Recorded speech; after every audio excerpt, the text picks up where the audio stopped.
So, what's up, guys?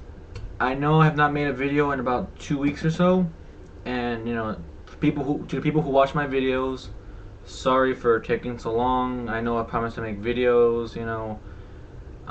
To people who watch my videos, they actually watched them like Dominic Dubster. Thank you, for watching my vids. And I just wanted to make a couple new vids, like I promised last time, because I had a half day today at school, so it's the weekend, so I have plenty of time to make as many videos as I want. So this video, let's get this started. Today I will be talking about Dragon Ball Z Ultimate Tenkaichi. These are my last thoughts on the game, my final impressions. Personally, I think this game looks good. It looks good, not great. I mean, the graphics look incredible. No lie about the graphics. The graphics look so amazing, even better than Raging Blast 2 and Burst Limit. It just looks amazing. It looks just like the manga and everything. It's incredible. And the character designs are great. And then there's a story. Story is all of Dragon Ball Z, some parts of GT like the Baby Saga, and the movies like like the Fusion Reborn movie, Wrath of the Dragon, Cooler, Return of Cooler. All pretty much most of the movies. And I think that it's good. I think that's good that they finally put some. I mean, I'm glad that they put GT, like a little bit of GT in it. Like, well, not a little. They had Super Saiyan 4, Gogeta, and Omega Shenron, so that's pretty cool. I personally don't like GT. Like, I just finished it like recently.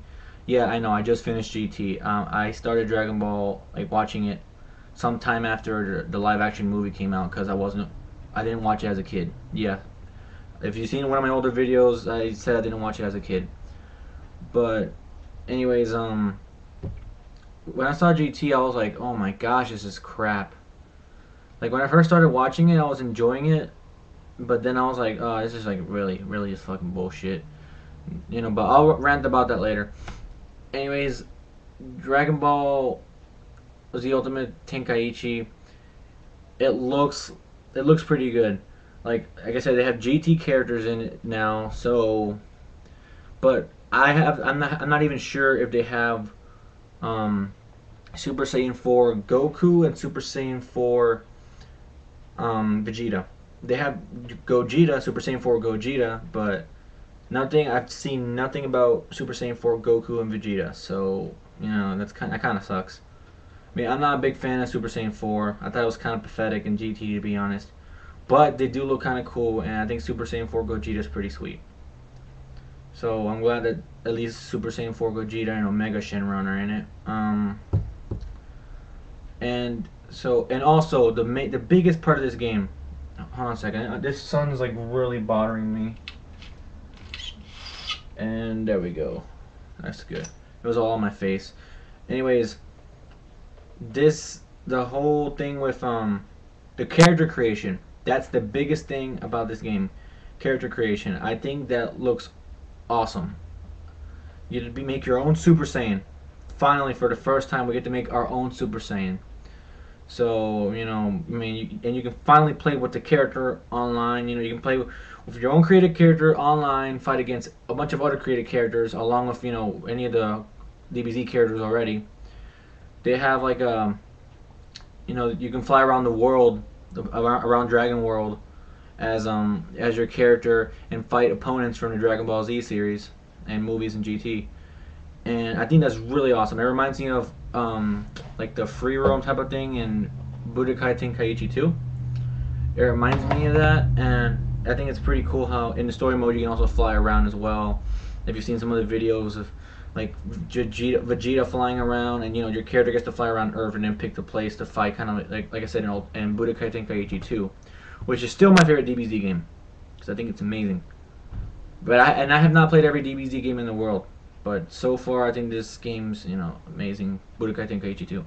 But anyways, Ultimate Tenkaichi. I am not going to buy it when it first comes out. I will not. Because I need to save money for an anime convention coming up somewhere near my town, in another town close by. and so I need to save money for that because I'm going with a bunch of friends, and we're staying in a hotel and stuff. And I need to, I just need to save money in general for other stuff. I mean, I already need to save money for Sonic Generations coming out next month. And I've been a bigger Sonic fan than I have been a DBZ fan. I've played almost all the Sonic games, so I really want to, you know, I want to save my money for that. So, Ultimate Tenkaichi, I kind of want it. I kind of don't want it. Like I'm gonna end up getting it anyways. I'm probably gonna get it for Christmas, so on my birthday, which is like a couple days after Christmas. But really, I'm like I said, like if you love Dragon Ball Z and you're just a big fan, you have all the games. Like my friend Dominic, Dom the Dubster, he's huge. He's a huge fan, so he's gonna get the game. I know that already. He's getting the game for Xbox, and I told him I get it for Xbox, but dude, I'm sorry. I have to get the game for PS3. I kind of promised myself I would buy games for PS3 from now on because I want my library of PS3 games to be a little bit bigger than my Xbox One. Plus, free online, bro. Free online. I'm already connected to the PlayStation Network. My Xbox is not connected to Live. I don't have money to be paying for Live right now, anyways. Even if I did connect. So yeah, sorry, bro. I'm gonna buy it for PS3. But if you get a PS3 one day and maybe you rebuy the game at a super cheap price, we can fight online. Or if I go visit you one day in England, I can fight you there. But otherwise, if you're a Dragon Ball Z fan, I suggest you like look at the features of this game before you go and buy it. At a full $60. Like I did that mistake with Bleach Soul Resurrection because I was really hyped up for that game because it was the first Bleach game for the PS3. So I got extremely hyped for that, and I didn't look at all the stuff like the Japanese gameplay, which was like released 2 months or so before the game even came out. I should have looked at that first before buying the game because I wasted $60 on a game that could have had so much more in it. It could have had so much more in it. It was so damn short. It felt like it was just as short as Burst Limit. I like Burst Limit though. Don't get me wrong. Dragon Ball Z Burst Limit, I like that, and I'll give a review on that eventually. But anyways, like I was saying, check out the don't go rushing to buy this game. Unless you really want to get this game. Like I have a friend whose brother already pre-ordered the game, and in Europe, if you pre-order the game, you get like a Gohan like statue thing in a box. Like it's like a statue this big, and it's the Great Saiyaman, but without the helmet. It's when he's going Super Saiyan 2, I think, at the World Tournament during the Buu Saga. So yeah, and so I think that's a pre-order in Europe right now. So if you want to pre-order it with that cool statue thing, you can check that out. You can check that out on SaiyanIsland.com. Just look for it in a search thing because there's always something new every day. So blocks it up, and that was like released a couple months ago. So yeah, so this game pretty much, I think it looks good. Oh yeah, one more thing. It only has like 44 characters. What the fuck is that about? Sorry for my language, but I tend to cuss in these videos anyway. But 44 characters, 45, 62 like with like all the transformations. But I mean, they're leaving a lot of characters. You can't even play as Cooler. I mean, you can fight him in a boss battle, kind of like in the Naruto Storm games. You can fight, all like in the movie parts of the game where you play the movie, the DBZ movies. You fight the characters like in a boss type mode, kind of like Naruto Ultimate Ninja Storm 1 and 2. And but you can't actually play as Cooler or like any of these. There's like any of these characters that are in it because some of them are pretty big, like Janemba's first form, that big fat thing. And then that giant monster from Wrath of the Dragon. I keep forgetting that thing's name. But, yeah, like, no Cooler, no Bojack, no Wait, I think Janemba's in it.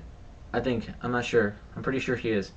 So you can check it out on Dragon Ball Wiki, wiki.com or whatever it's called.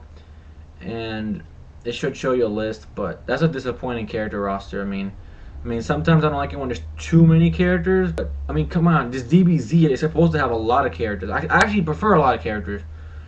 I mean, Yeah, to be honest, I do prefer a lot of characters because it gives you so many other choices besides picking the same ones every once in a while. That's what DBZ and Naruto tend to do. They give you a lot of choices, except for like Burst Limit and the first couple Budokai games. You don't get too many options, and you don't get that many transformations either. But yeah, as you know, Dragon Ball Z, like Budokai Tenkaichi 2 has like 100 something characters, and then like Budokai Tenkaichi, yeah, two and three, Budokai Tenkaichi 2 and 3 has each of them has like 100 something characters. Number three has the most characters to date. It has pretty much every freaking character, almost every freaking character. Like they're missing a couple. Like they don't have androids. 14 and 15. Those don't even show up in a game until Raging Blast 2. And yeah. By the way, in the fighting in this game looks kind of weird. I mean, it's like a reaction thing. You have to press a button to defend yourself and stuff like that. Like in a boss battle, kind of. It's like a lot of quick time events during fighting, and I personally don't like that. I like the fighting in the Tenkaichi series, and I like the fighting in Burst Limit. I pretty much like all the regular fighting that we've had so far, including Raging Blast too. I like the fighting in Raging Blast too. I have fun with that game. I know it doesn't have a story mode, but I still enjoy it, even though it's a pain in the butt trying to unlock some of the characters, because some of the challenges are stupid, like start near death. How am I supposed to beat that sometimes?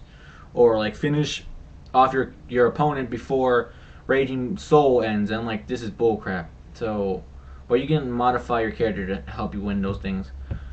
And the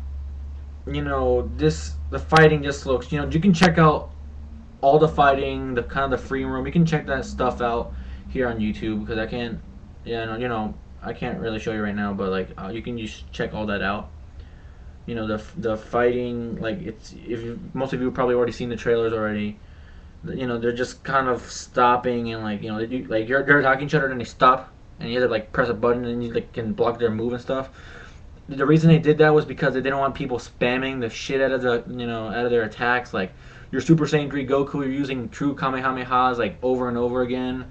Like trust me, I spam sometimes when I play with my friends. Like, you kind of can't help it. Like I was playing my friend Andrew once. I was playing as Zangia, Bojack's assistant, whatever, the blue chick, the Smurf chick, and then like he was Broly, full Super Saiyan, legendary Super Saiyan Broly, and I was like, oh shit, and like when I was playing him, I kept spamming the move Trap Shooter because I was like, oh crap, I'm gonna die. I need to beat my friend. So I was like, all right, I'm just gonna spam the shit out of this move, and I won. And I was like, okay, I'm sorry, dude. I don't like spamming, but I just had to do it at that time because Broly was scaring the shit out of me when I was playing.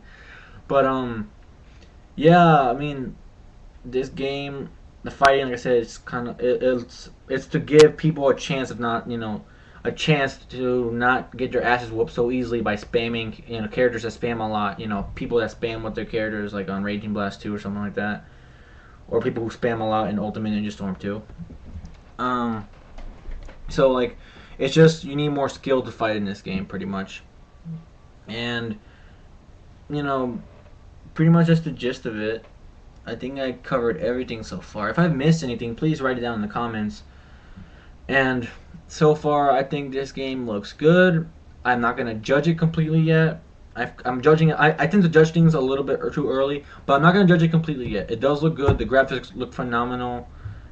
And, the gameplay just kind of bothers me. And the lack of freaking characters, it bothers me, that. But I think it's going to be a good game. I'm probably going to enjoy the hell out of it once I probably get it eventually, because right now I can't get it.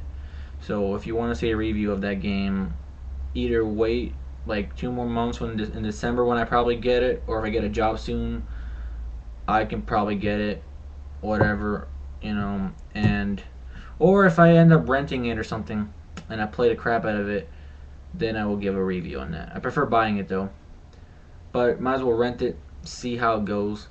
Although I don't rank games anymore. But anyways, thanks for watching this video. I will have a lot more videos up on Dragon Ball Z, Sonic, Naruto, Pokemon, whatever. And since I'm going to go to NekoCon, that's the convention I'm going to. So I will try to get some videos on that. See you guys later. Thanks for watching. If you like, subscribe, add me as a friend, whatever you want. See you guys later.